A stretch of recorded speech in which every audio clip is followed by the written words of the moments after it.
One Eagle fan in the room. Ken, you and me, buddy. I'm from Philly originally, so what happened this week, Ken?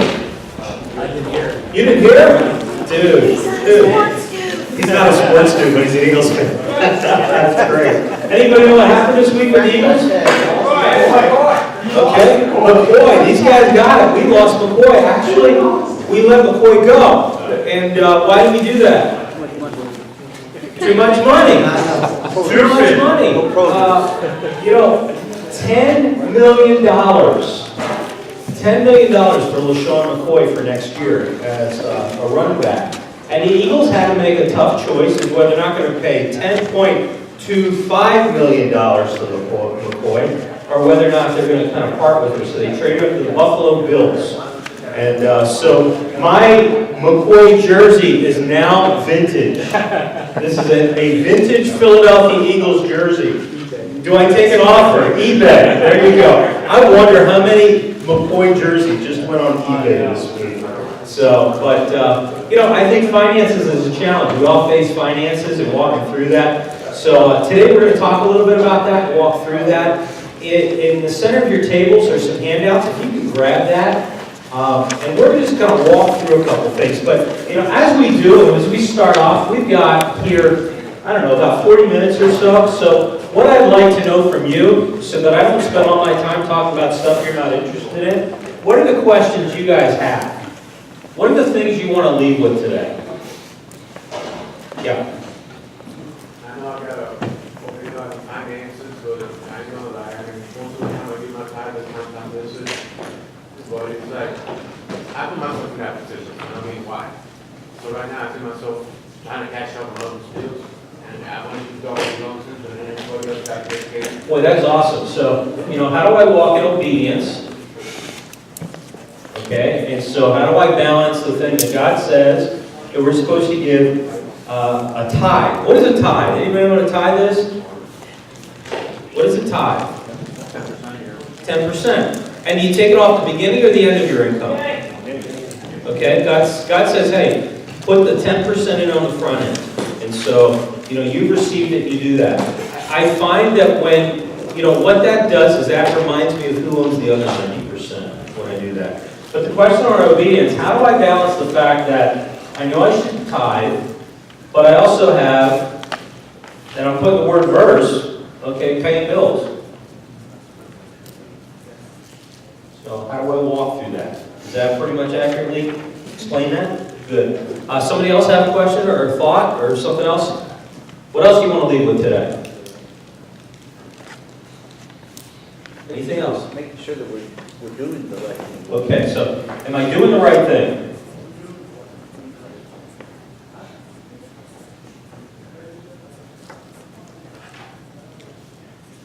Am I doing the right thing when it comes to money? Great. Yes? I just wanted to add to that, what I said is, now I'm in a position that I need to know how to go about, not giving stuff like this, but also taking care of surrounding spouse responsibilities or the collectors. And who to pay first? So everybody wants to pay.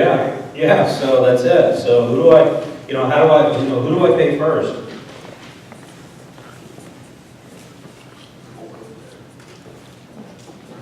Yeah, and in what order? It's good. Yes. Putting the needs of God and our family ahead of our own personal desires and personal wish list.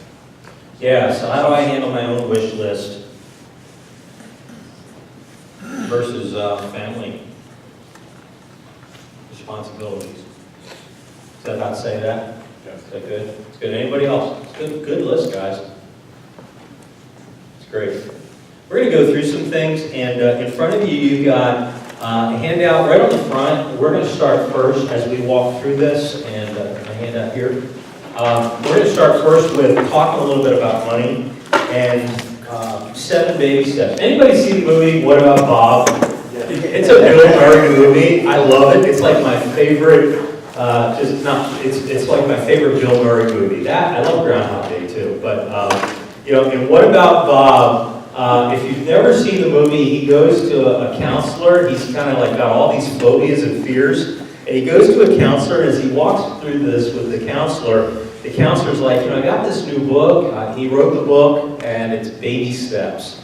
And it's basically, don't worry about all the things you got to do in the future. Just worry about your next step. Just take baby steps. And so with that, we're going to take a look at some baby steps, some steps that we can take in the area of finances. Now, for some of you, let me just say that for some of you, you're at the beginning of the baby steps. And we're going to spend a lot of time probably talking about the front end of that.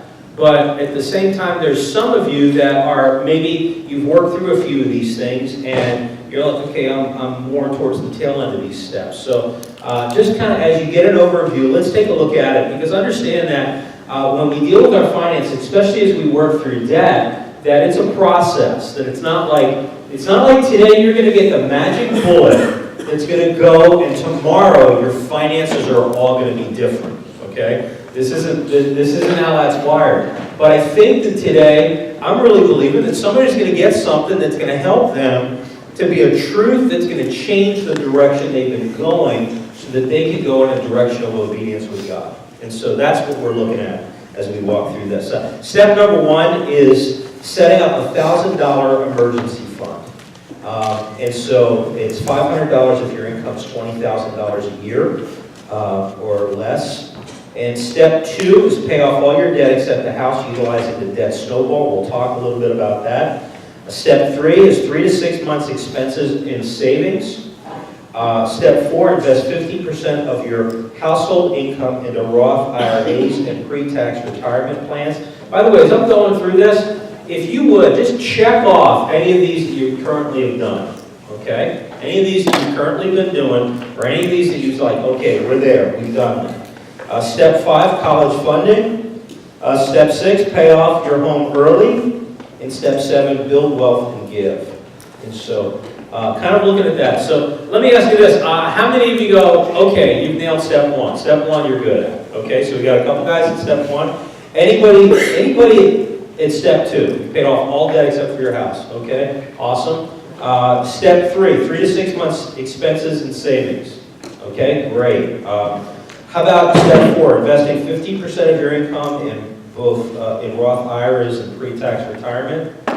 Okay, so it's good. College funding. Anybody at the college funding stage? Okay, we've got some guys doing some college funding. Paying off your home early. Anybody paid off their home already? Okay, we're going to have you do the workshop for us. Just kidding. And then step seven, build wealth and give. And so come into that place and just kind of working through that and moving. One of the things Dave Ramsey says is, and he's a financial guru, if you live like no one else, later you can live like no one else. Because a lot of people in our country are in such debt. If you can make the tough choices now, that'll really help you. There's a book at the table, and it's a book that ruined my life a couple years ago, but I think it helped my life. And it's called Total Money Makeover. And so I got the book, and my wife was talking a little bit about finances, and, worrying about that. And I said, well, here's a good book, Mom. Why don't you read it? And I should have read it first before I gave it to her to read. So she read the book, and then like a few months later, I had actually 2 daughters that went to college out in Southern Cal. And so they were at the Assembly of God School out there at Vanguard University. So it was February, and like we've had this kind of a February. How many of you know this is the time of year that you're like, man, I'd like to go someplace warm and sunny and work through that. And so I had actually found a condo for a great price. It was a Marriott condo, 2-bedroom, Newport beach area, and it was like, it was great. I got the condo for like $500. I mean, it was awesome. Got it through a timeshare club. I'm part of Interval International. And so I told my wife, I said, honey, I made reservations. We're going to go. We're going to go to Southern Cal and visit our girls. And she looked at me, she says, oh, great. Well, how much is that going to cost? I said, I got a great deal on the condo. It's $500. And she said, oh, okay. She said, what's airfare going to cost us? I'm like, well, I'll shop around and see if I get a good deal on airfare. She says, and then are we going to rent a car? And I'm like, well, yeah, we're going to need a car to get around. And she goes, and we're going to eat out the whole week probably, right? And I said, well, yeah, we usually do when we go away like that. And we got both our girls that, we're going to come, yeah, okay, that's good. And they're going to invite all their friends to come with us. We're going to end up like paying for half the dorm. And so she's kind of walked through this experience with us before. And so she said, so how much do you think the total of this $500 bargain is going to be? And I said, it's going to be a lot more than $500 bucks. And so she said, well, she said, how's that fit with our budget? And I'm like, what in the world got into you? So this is what got into her. So I called the timeshare company, and she said, but honey, and she's a good wife. She goes, honey, but whatever you think we should do. And I'm like, yeah, go ahead, enjoy your vacation now. So I turned back and I go to her, I said, and I called the timeshare company, like it was the next day, we talked about it overnight. And I called and I said, hey, I need to call and cancel that timeshare. And they said, I'm sorry, you have to cancel within 24 hours. And it was like, this is, it had expired like 2 hours ago. And I'm like, oh, that's too bad. And part of me is like, okay, good, I'm trapped, I have to go now. But then she goes, well, what's the problem? And I said, my wife read Dave Ramsey's Total Money Makeover. And she said, I'm sorry. I said, my wife said we can't afford it. So she goes, oh, well, okay, let me put you on hold for a minute. She comes back and she cancels it. She goes, I just want to let you know I got to cancel for you. There's no penalty or anything like that. I said, how did you do that? She goes, well, I'm a wife too. I know how this works. So being able to work with that. Hey, on the back of your sheet, turn it over, and I want to talk a little bit about just briefly, and this is from Dave Ramsey, Financial Peace University, those two sheets that we're looking at here. And he talks about the difference between men and women and money. And he said the flow of money in a family represents the value system under which that family operates. So what you have to understand is money, how you spend your money, says what you value. And so that's really, really important. How we flow with that money discusses our whole value system. Now, we're men, so we compartmentalize things. Women are integrated, by the way. This isn't in your notes, but women are integrated. That means that they're wired and you can talk about this and it affects everything. And so it's just like all, but for us, we're like, our brain is like little compartments. And so for us, we kind of like, okay, well, here's our money compartment, and here's our compartment about sports, and here's our compartment with church. And so we compartmentalize things. What we have to understand, though, is that money is so important. How our money flows really talks about what we value the most. Here's a couple things that they talk about, like when you come up to grips with the whole emergency fund thing. With men respond that it's boring and it's not sophisticated enough. So what's this whole like putting $1,000 or $500 in an emergency fund? Give me a plan that's really complicated. It's not sophisticated enough. Women, on the other end, it's like the most important key to our financial plan. I know when my wife came at me and she says, honey, do we have an emergency fund? I said, yeah, it's called MasterCard. And she said, no, she had read it, and one of the things that Dave Ramsey recommends is setting up an emergency fund. Because see, here's what happens. When you have an emergency, we tend to put it on the charge card. What he's saying is that you put $1,000 away, and then when the emergency hits, that's what you draw out of. And so you've got that to draw out of so that you're not always charging. And so you're putting the money in on the front end and working with that. She said, do we have a $1,000 emergency fund? I said, no, I don't. She said, well, can we start one? I said, sure, can I put it on MasterCard? And she said, no, that's not what it's about. But when you look at that, for them, very, very important. When it comes to shopping, men, we get good deals by negotiating. Okay, how many of you like buying cars? You like going to that lot. You like kind of bantering back and kind of working through that. Because what we do as men, we want to win. It's really important that we win. How many of you got in a fight with your wife and you recognize the fact that you thought you won until later on when you found out you really didn't win? Because remember, she's wired. She's wired throughout the whole daily, okay? We should do a conflict workshop just for you. Women, though, women get deals by hunting. So they'll go to, yesterday my daughter and her husband, they were picking up some gifts from my mother-in-law, and so they were TJ Maxx, they were Ross, all those things. Women enjoy the process of being able to work through that. Here's when we come to financial problems, men lose self-esteem because money represents a scorecard. It usually represents a scorecard to us. And we know whether or not we're winning or losing. And when we really feel, when it's not doing well, we take a real hit. Women, on the other end, for them, women face fear or even terror. Because with women, money usually represents security. It's huge. By the way, the number one cause of divorce is what? It's money. It's fights about money. Talking to my dad, I was with my dad in Florida a week ago, and talking with my father, my mom and dad got divorced when I was just a preschooler, and I'll tell you the number one reason why was because of money.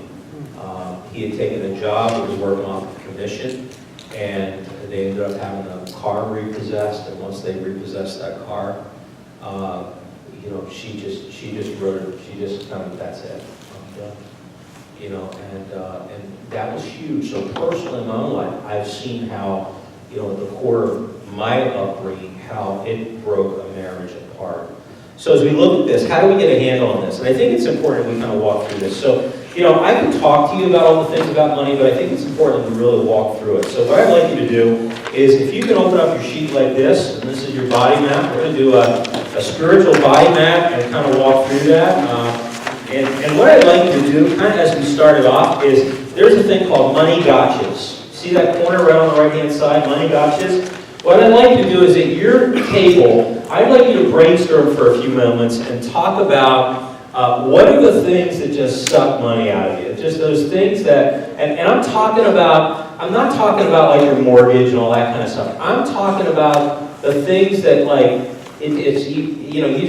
they're the things that kind of you don't even notice it. They're like slow leaks that money kind of ends up out of your budget. So I'm not talking about the major expenses. I'm talking about the little things that kind of end that you find yourself wasting money on.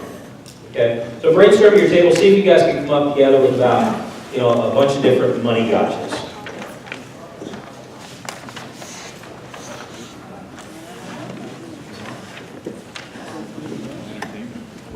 This sounds pretty good to all, but what about how many are sitting here at the table right now there's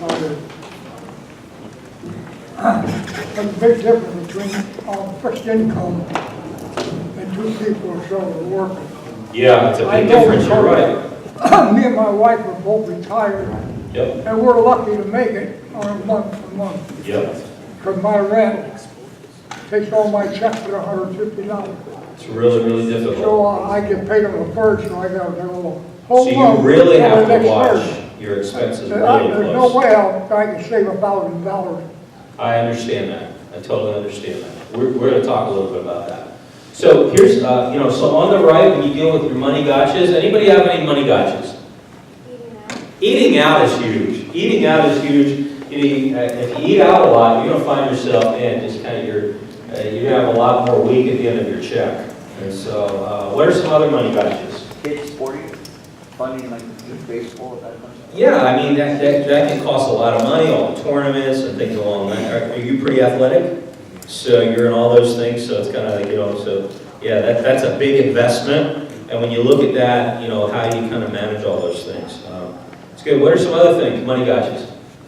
Well, I put down books, that's one of my things. But Books? then, it's good if I buy the book and read it, but I have to even finish it and I'm over buying this other book. That's a great idea. Yeah, that's a great observation. And I found myself doing that too. It'd be like, I would go and I'd like, man, this would be a great book to read. But I've already got a stack of books this high to read. So it's kind of like, okay, I've got to maybe pull off because that's not. And remember to use your library. Yeah, remember to use your library. Yep. I like to write in my books. The library doesn't normally appreciate that though, but you're right. I mean, there's other options. What are some other money gotchas? Yeah. Video games. Video games can do that. Yeah. So just sometimes we just grab all kinds of things. Other money gotchas. Entertainment. Yeah. I mean, just in terms of all the different options and kind of walking through that. I mean, you'd have to mortgage your kid off for like popcorn in a movie theater too nowadays, and it just kills you quicker. Yeah. Well, for me, I don't maybe not for you guys, but I get what I call compulsive buys. Sometimes I go for certain things. Yeah. And then instead of using my reason, sometimes my Yeah. riding and acting stupid. Yeah, well, and you're right. Yeah.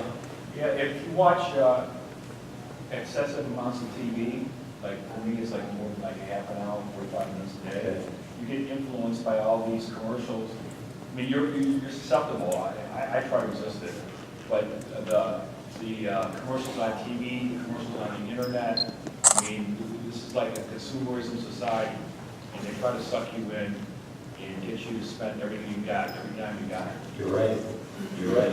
And we're marketed too. Let me give you a few other money gotchas. And, you know, by the way, cigarettes is a huge money gotcha. There's people that put a lot of money. They're like, you know what, I can't make ends meet, but man, I gotta have my cigarettes. And you know, cigarettes are, you know, and some people spend $6 on a pack of cigarettes. 11 bucks. It's $11 in California. Well, you know, so that's a deterrent from smoking too. But you know, this is interesting. I came across this stat, and you know, which talks a little bit about that whole smoking thing and cigarettes. Cigarettes, if you smoke half a pack a day, that's $3 a day. That's $90 a month. If you invested that money from the age of 16 to 76 years of age, you'd have over $11 million. Can you say that one more time? Yeah, okay. You want to see that, huh? Let me write it Yeah, I down wanna for write you. that. This is something to show your smoking buddies, okay? Yeah. So, but when you look at it, so it's $3 a day if that's a half a pack, okay? Half a pack, I'm not even saying a full pack, but a half a pack, so $3 a day, that's $90 a month, okay? If you invested it from the age of 16 to 70, what was the age there? 76 years of age, okay? If you invested it between 16 and 76 years of age, okay, they're saying it'll grow to $11,622,000. What interest rate? Okay, at the interest rate, he sets a pretty high interest rate, 12%. Okay. Where's that at? You'd like to know where that's at? Okay, well, like, you know what, let's just be conservative. Let's cut it in half. So if we cut it in half, okay, so if we cut it in half, it's 6%. Okay. And you know what, let's cut it, right now, you can put money in his fund, Heritage Financial Services, and you'll get 4% on a 5-year note, okay? 4% on a 5-year note, and it's invested in churches, and so if we take a third of this, and what's a third of that? Okay, so we'll just, I want to be conservative. We'll just say 3.5 mil. How's that sound? Great. Okay, that's still good enough, right? Okay, so That's if you 3.5. live that long. What's that? That's if you live that That's if you live that long. But you know what? You're going to take a better chance of living that long if you're not smoking cigarettes. So, kind of working with that. Hey, you know what? I don't want to just pick on people that smoke. Okay, let's take a look at coffee. A Starbucks a day, $5. You know, getting that latte or whatever. That'll add up if you have coffee to $150 a month. And at 12%, they're saying that's $19 million. But let's just say it's about $6 million at 4%. Eating out. You know, you play all these games with the numbers, and so, you know, but when you look through it, the bottom line is these are definitely gotchas that kind of can work through that. Eating out, things along those lines. You know, even clothing. You know, around here, we'll shop at Community Aid. On Wednesday, we'll go over Wednesday night to Community Aid with my family, and everything's half price. It's a thrift store, and, you know, just... Hey, you know what, jeans, nowadays when you buy them, they're already like, you know, people want to buy them looking like they've been worn. So why not just buy them already worn, right? But kind of works. Hey, what I'd like you to do is on the other end where there's the body map, the first question, where the head is what do I know? So what I'd like you to do here is what do you owe? What do you know about what do you owe? Okay? So just begin to write down some of the things that you owe money on right now. Just be able to list that. Now, if you're not sure what you owe, that's one of the first steps of getting out of debt is listing what you owe. And so with that, there is an app you can get on your phone. It's called Credit Karma. So anybody have a smartphone? okay? There's an app you can get, and you can download it, I'll write it down for you. But you work on that list, and what Credit Karma will do is it will show you everything that you owe. It'll list it all for you. It'll even give you your credit score. And it's free.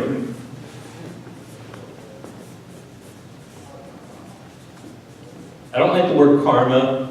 If you do it, it's not going to make you meditate or anything like that. It's a California company that's coming to you, so. But it's a really good tool, and I use it to be able to just kind of monitor. In fact, I had a friend who, as he worked through this with Credit Karma, it was wild, but he ended up, when he went online, he found that somebody had actually was charging stuff to him, that they had actually stolen his identity, and so he was able to find some charges from somebody else using his credit card. So it's a good tool to use. So Credit Karma. So this is what I owe. That's the first part. The next thing is, what do I value? Here's where I spend my money. So list out the things that you spend your money on. Okay, and one of the things, the first thing that you said, and the first question we had is about tithing. So, in terms of what do you give to charity? What do you give in terms of, okay, God, I'm giving you that first 10%. Savings, putting money away. And, they say that, with that, you pay God first, you pay yourself second, and then you pay your bills. The fact is, we're so upside down. That's why it's great to have the kids in here. Because, guys, if you can learn this at your age, you'll avoid a lot of what a lot of us have gone through. And so when you take it and you get, and it's not like, well, wait until I get my first, paycheck from working a full-time job. But if you take it, and let's say you were out shoveling snow this week, and you made $20 shoveling snow. So with that, the first step is we say, okay, God, you know what? I'm going to tithe. I'm going to put $2, and I'm going to give that to the church. So that's my gift to say, God, thank you for what you blessed me with. I once was in a children's church, and I was actually at a church, and I was preaching both services, and in between, they had a kids' Sunday school class. And as they had the kids' Sunday school class, kind of walking around that, I was getting introduced to the different teachers, and the classes were in session. And I walked into this one class, and the teacher was there, and I said, hey, what are you guys learning about today? And she said, I'm telling the kids to tithe. And if you're not tithing, you're robbing God. And isn't that right, preacher? And you know what? The Bible does say that. It does say that. But, really, a lot of things are about attitude. And I actually just got down to where the kids were at, and I said, hey, guys, here's the deal. I said, God has given me so much that when I give that 10%, I'm giving back, and it's a reminder of who owns the other 90%. And so I do that because I love God, and I'm just so grateful for what He's given me.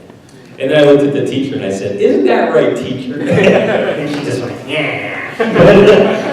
But when it comes to that, and so here's some other things. Your housing, your utilities, your food, your clothing, your transportation, insurance, entertainment, recreation. And then with that, all your debt. The problem is that a lot of us live in such a way that we don't wait, so we charge everything, and then we end up paying interest on the things we charge, and we fall for teaser rates. I think that's what's such in, that you can pull out $5,000 for only 0% interest. The reality of that is that what's the first thing that they do? They charge you a transfer fee. That transfer fee is maybe 2.5% or 3%. And so, and you find that at the end of the year, when you thought you'd be in a better financial position, it's worse. So at some point, you have to break the cycle. When I started working on this in my own life, I said, okay, I've got to continue to pay and work through those things, but I'm going to transition from paying with a credit card to paying with a debit card. So if I don't have it in my account, it doesn't come out. And that changed a lot of purchases right off the bat. Because now I'm not putting things that I can do, there's things I have to delay. And so being able to push that aside. And then the last thing is, what do I earn? You know, here's what I earn and what I receive. So retirement would be one of those things. You're putting, saying, you know, here's my fixed rate, here's my retirement, and working through that. You know, maybe it's disability, maybe it's pay, maybe it's a pension, maybe it's a support check, but kind of working through all that. You know, one of the first things that he talks about is the emergency fund. So looking at the emergency fund, what I want to ask you this is, how could you get money in an emergency fund? So let's say you're trying to get $500 in an emergency fund. What are some ideas that you can use to try to put money in an emergency fund? Because a lot of times, we have nothing at the end. In other words, it's not like you can put money away because you're like, I don't have money for an emergency fund. What are some ideas for an emergency fund? Fundraising. Fundraising. Like what? Car wash. 11 women's ministry, so car wash. Okay, so, you know, so being able to do that, so if you're setting up, you're gonna, you know, just, kids, maybe you'll do a car wash. You're sending kids out to do a car wash for you. That's smart, that's good. But personally, what about an emergency fund for yourself? Yeah. Some of your old stuff. Some of your own stuff. Yeah, we're coming into the spring. Start taking a look at what you have and begin to make some piles. There's a book that was written, it's called Throw Out 50 Things. And basically it says you go into a room in your house. Our problem is we don't live simply. We watch those TV shows and we think we have to amass stuff. And so we end up buying stuff we don't need. But if we can move towards simplicity, that goes a long way. My youngest daughter, her and her husband actually built a tiny house. It cost them $7,000 to build this thing. And it's a modular unit that they're able to tow because they spend part of their time in Buffalo, part of their time in Carlisle. And so, because they own a summer frozen yogurt business, yogurt doesn't sell really good in the winter up in Buffalo. So they run that in the summer, and they bring the tiny house up there, but they live in 2,200 square feet. And so it's like, that helps them be simple in their life. It also helps them that my bedroom that she had is a storage unit for all the stuff that doesn't fit in her tiny house. But think about, make several piles, or take several boxes for throwing out 50 things. What are the things you're going to throw out? So the first pile is I'm going to throw this stuff out. This stuff just jumping up the place, I'm going to throw this out.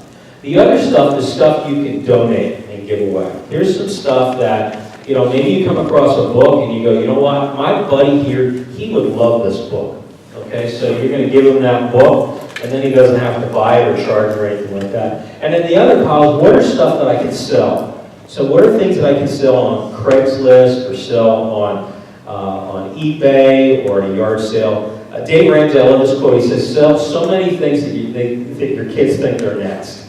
And so just being able to work with that. But there's certain times that we amass things and we, instead of getting rid of that. Any other ideas for emergency fund money? About recycle, or, you know, you could, if you have old, like, grills or things that you normally throw in the trash, take it and Recycling. I see guys driving through my neighborhood all the time in their pickup truck, and how they make their living. Wednesday night they come and they just kind of, you know, whatever I'm throwing out, they're just, you know, they're like, you know, okay, I'm gonna load it up, and they take it down to the scrap place and get money out of that. So yeah, that's great. I've actually considered that. I don't think I'll fit back in my car, but yeah, I've actually really thought through that. That'd be just kind of a fun thing to do. Anything else you can think of? Yeah. Do some odd jobs for people. Odd jobs for people, yeah. You just, hey, you know, I'm trying to raise a little extra money. Everybody needs, you know, you're a strong guy, so it's like, hey, you need something, you need another body to do something here, I'll come over and help you move some stuff. But there's a really good guy that I like to listen to, Dan Miller, and he's got a podcast called 48 Days to the Work You Love. And he talks a lot about different things that you can do to try to help to bring in some extra money and work through that. And it might mean getting a second job or taking just something with some odd jobs. Dan Miller, 48 Days to the Work You Love. So you can download it directly off the internet. He also wrote that's a book that he wrote a few years ago, 48 Days to the Work You Love. My two favorite podcasts in the business sector is Dan Miller and Michael Hyatt. And Michael Hyatt does one that's called This Is Your Life. And there are good things to listen to as I'm driving on trips and things like that. I'm able to kind of just download the podcast. When the spring comes, I bike. I do a lot of biking, so I'll just listen to it as I'm biking. in working with that. So the emergency fund is really important. The next one that he talks about is the debt snowball. So you listed your debt. Here's conventional wisdom when it comes to debt. Conventional wisdom when it comes to debt is you list all the money that you owe. So, okay, so I'll do it in red. So I owe Discover Card. I owe Discover Card $1,500. Okay, I owe MasterCard. MasterCard $500. I owe my Visa $200. Okay. So, you know, I owe my mother-in-law, okay, I owe her $2,000. Okay. So, conventional wisdom says you list what the interest rate is. Okay? So the interest rate is, your mother-in-law is not charging you any interest. So, Visa's charging you, so when you look at Visa, Visa's charging you maybe 12% interest. Okay? Your MasterCard's charging you 16% interest, and your Discover Card's charging you 21.4% interest. Okay? It's the card that pays you back after all, right? So that's what they say. So what does conventional wisdom say? Who do you pay first? Okay, you pay Discover because it's 21.4% interest. Problem happens is that a lot of times it's the emotional element that gets us into trouble to begin with. So what you do is the first thing you have to do is you have to pay the minimum on all these. Okay, so you say no? Don't pay the minimum? Pay more than the minimum. Okay, I get it. So, but in terms of this, at the very very least, you have to pay the minimum, okay? So you pay the minimum of all these, and then when you look at that, you say, okay, what I want to do, conventional wisdom says you pay this off first because it's 21.4% interest. Most people begin to pay this off and they never really make any headway on this. What he says is for the debt snowball, you pay the least amount first. So you're paying the minimum, and then you're putting, you know, you're like, man, I want to get this paid off. Because once you get this paid off, what do? You feel good. I'm making progress. And then what you do is, after you've paid the minimum of this off, then what you do is you move into and you go, okay, I'm gonna tackle the MasterCard next. And then that creates the energy. So you're paying the minimum of all these, but then you take the extra money that you were putting into this, and now you put it into this, and you pay that off, and you work your way up. Now, if you're extremely, extremely disciplined, the reality is you probably would have never gotten in this boat. Okay? So when you look at that, if you're extremely disciplined, yeah, work on this. But the reality is that most of us need to kind of work through this, because if your finances look like this, work on that. Okay? And let me just give you a word of advice.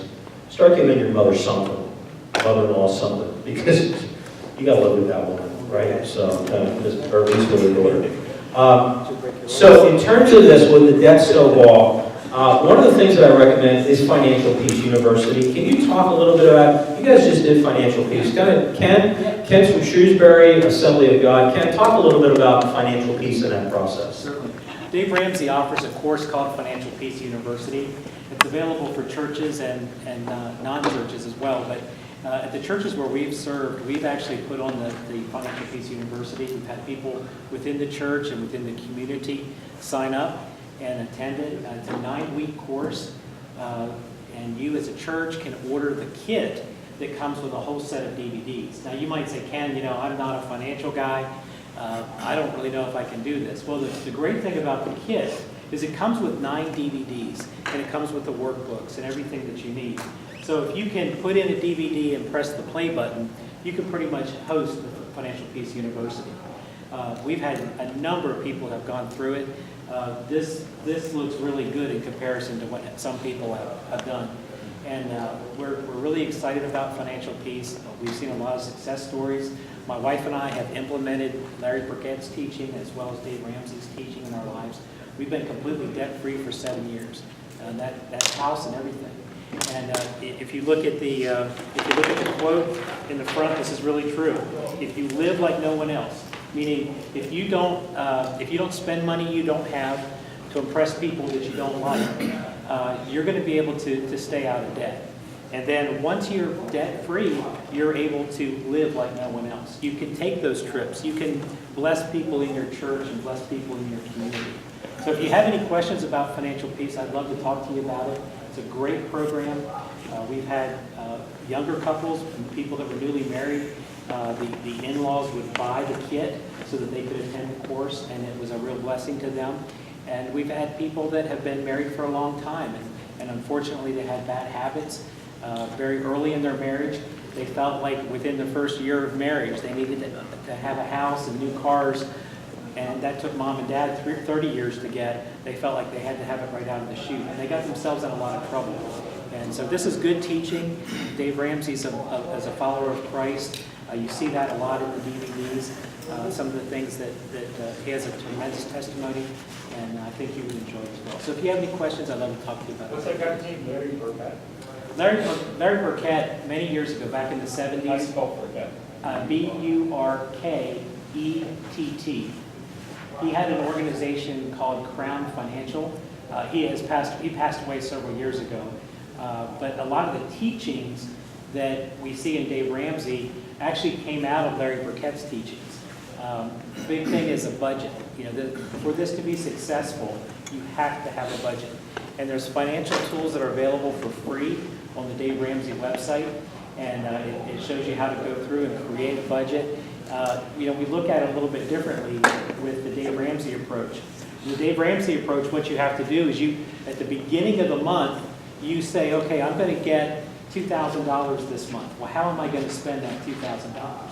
And that's a little backwards from what we're used to doing. What most people will do at the end of the month, they look at, okay, how did I spend my money this month? And that's not good planning, because a lot of times you spent money that you didn't have. So this way you're setting up a budget at the beginning of the month, and then every dollar is accounted for. So if you're going to get $2,000 that month, every dollar is accounted for in the beginning of the month instead of at the end of the month. So it's really good material. It's huge, really good. Any questions for Kim? Well, what's that site, Dave Ramsey, what? It's Financial Peace University. You can go to daveramsey.com or just fpu.com. And you can also just do a Google search on Dave Ramsey, free forms, and there's all kinds of material out there that's available for free. Now, if you do decide to host it in your church, they do sell a kit. It's about $100. And then the kit for people to attend, it's an optional kit. That's also about $100 as well. But it's money well spent. And as leaders, we pretty much encourage everyone to participate, because we find that if people have skin in the game, if they've made that investment, they're more apt to attend. But if you just offer it for free, people, maybe they come the first week, sometimes the second week, but you want to see some financial commitment there, so they stick with it. That's really good. That's good. I'm looking too. You can actually go online and it'll tell you find a class in the area. And so it'll list the churches, the places that are having a class. And I think that, I really think it's healthy for churches to offer this. It really is. Because it helps people to walk through that. The last box that you have there, is your future plans. What's your vision for your future? So what do you want to see happen at the end when it comes to your finances? So when you look at that, what are you looking for? I mean, right now, I'm 53. I have in my packet, I've got a book on retirement. Why? I'm not looking to retire for a long time. Yet at the same time, I'm planning, and I'm saying, okay, what will retirement look like for me? And so what will it look like for me financially? If you've got young kids, do you want to be in a position where how do you want to handle college for them? When that child is born, that's the time you start thinking about, okay, I want to start putting some money away for their college. The reality is that many of us don't think about it until we have to fill out the FAFSA form for college for our kids. But when you look through, what's your future? Where do you want to be? Look at the picture and say, where do you want to be? What do you want to be? What position do you want to be in? Because I think sometimes what happens is we're treading water, just trying to stay alive, and we never really try to pull back and get the big picture and say, okay, what position do I need to be at? Because when we look and say, okay, I want to be here, then we're able to start saying, okay, I need to really look, because the way I'm going is never going to get me there. So I've got to make some huge changes. And so I started out with my Philadelphia Eagles. And I talked about my Philadelphia Eagles. Chip Kelly wants to win a Super Bowl. He's the coach of the Philadelphia Eagles. Okay? You have one of the best running backs in the league, McCoy. Okay? McCoy is a great running back. You want to keep McCoy. But the whole big picture is you can't afford McCoy. Because if you spend $10 million on McCoy, you don't have enough money for the defense that has to stop the other guys. And that's what happened to the Eagles this year, is that they could not stop other wide receivers. You know, so you got to get some defensive backs in there. You got to get some safeties. You got to put money in your defense. You got to look at the whole big picture. So you have to make some major changes. And people think he's crazy. He's not crazy. Because if he gets fired from the Eagles, he's just going to get a job coaching a Florida college team for a lot more money. But seriously, though, when I look at this, and I'm like, that's an example where people have to make tough calls based on what their values are. So what are some of the tough decisions you have to make? The first best decision you made, if your finances are in really a tough place, your first decision was come to this workshop. That's a baby step in the right direction. You know, what's that next decision going to be? And what I'd like you to think through is, what is that next thing? What's that next step you're going to take? So take a few moments and think through, what's that next step that you're going to take? So would it be Financial Peace University? Will it be buying the book Total Money Maker and reading it? Will it be talking to Kim and saying, hey, can I call you? And maybe we can talk through where I'm at with this. What would it look like for you? Maybe it's sitting down with your wife and listing out all your bills. And just starting with just saying, let's not ignore it. Let's get it out there on the wall. So, thoughts and questions you have? So, question for you. Okay, so how did you get to the place that you're at today? In terms of, I mean, you're raising your hand for a lot of these. And so, it goes back to going through a divorce myself and struggling through the second one, taking the information I didn't know the first time around and apply it the second time around and living, like you said, below my means and just plugging away at it. Just kept plugging away. Don't spend money we didn't have, and we paid everything with cash. When we had cash ran out, we didn't buy anything else. That was with food and everything. So what you're telling me is you changed. Thank you. You changed. You were at a place where it's not like you were raised as a kid to do this all right. Okay. No, I had a poor example. My parents are in their 70s and still have to work because they made poor choices. And it was from that example, I didn't want to live like that. So I just did everything possible just so I would not venture down that path. Because I see them struggling. It's heartbreaking. That's good. That's really good. You have to make a change. I mean, you got to be disciplined. You can't go out here and buy stuff that you can't afford or don't need. That's just the way it is. You don't need that new car. You can buy, what's wrong with a couple-year-old car? You know? That's just the way it is. I'm driving a Mazda right now. It's got 150,000 miles on it, and I'm driving it, and I'm like, yeah, I'm going to drive this thing to death at this point. Because I don't want a car payment. And so I don't work through that. But Nothing freer than a free car payment. nothing freer than a free car payment. I have a little testimony. Yes. We run a women's ministry training. We put them on a budget when they get to us, and everything has to go through my wife when they spend, because we're the last phase of the transition. So we want them to go out. And a lady had borrowed $50 from another girl in the house, which is a no-no, to Victoria's Secret, and didn't say anything to us. But the other lady came to us and said she hasn't paid me.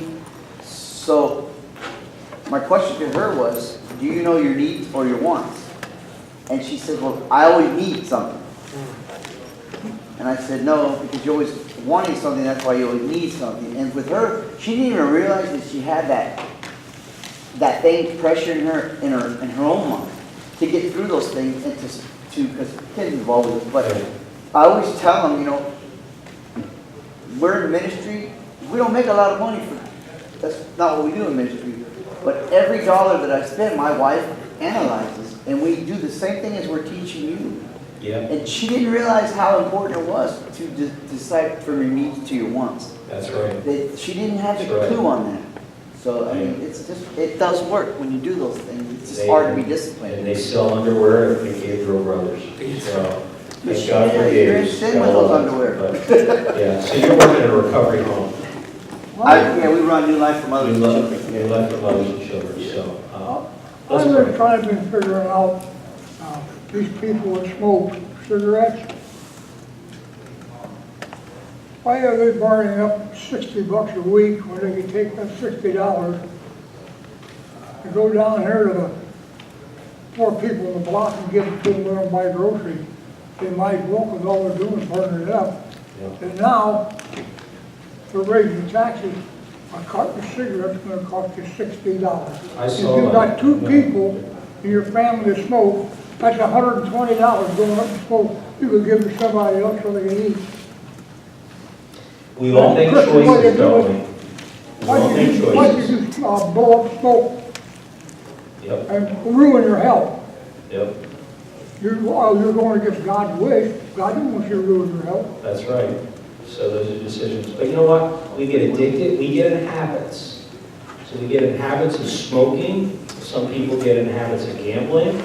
You know, you see people lying for lottery tickets. I mean, all those things, we get in habits for things that are pretty destructive on our finances and can be pretty destructive on our physical body as well. But come to a place where you say, God, I'm going to walk in obedience, and God, help me to make the changes that I need to make in my life to turn it around. So let's bow our heads in prayer. Let me ask you, man, how many of you say, you know what? I need God to help me to make some changes in my life in the area of finances. Anyone else? It's good. God, you see where we're at. You see some of the things that we're dealing with in our life. We pray that you help us to take those steps that we need to make in the area of finances in our life. And Father, we pray that you would be with these men that have just said they need your help, Lord. We pray that you help us as men to look at where we're investing what you've given to us. Help us to be faithful stewards of your finances. Bless each man that's here. Thank you for the young men. Lord, I pray that as they get this stuff, that they'll get it and put it in their spirits. And Lord, that they'll be able to apply these things in their life at a young age, that Father, that they'll be blessed throughout all their years. In Jesus' name. Every man said, amen. Amen. Thank you, God.